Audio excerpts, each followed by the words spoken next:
way. And I found that the things that make a good job interview outcome or makes a good job interviewee are the same across the world.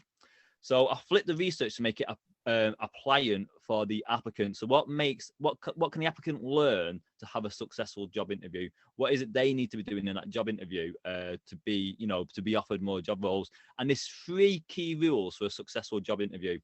1, understand the job criteria. So that means you know the job role, you know the company culture, you know the values of the organization. This way, all your answers are going to hit the point. So number 1, know the job criteria. Number 2, be a self-promoter. In England, we're so reserved, aren't we? We hate to say how great we are. We hate to say how wonderful we've done. We hate to talk about our successes. I am telling you now, in the job interview, in that 45-minute period, you need to be talking about you as the best person, the best fit for the organization. Give best the answers, not just business as usual examples. Talk about when you've really made a difference, when you've really succeeded. And the final one is communicate with confidence. The way you say your interview answers is just as important as what you say in that job interview. So you've got to be confident, you've got to be charismatic, you've got to be changing your tonality, you've got to be using different language and giving long descriptive answers.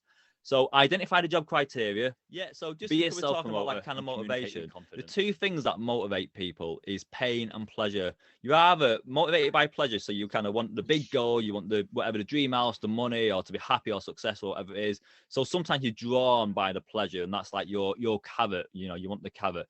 But other people are motivated by pain, aren't they? So you're motivated by, so I was poor, I never want to be poor again. So I'm always motivated to like get away from that potential thing. Loads of successful people, by the way, have been homeless, has been gone bankrupt, haven't they? And they've gone through this negative thing, which makes them be successful because they never want to be there again.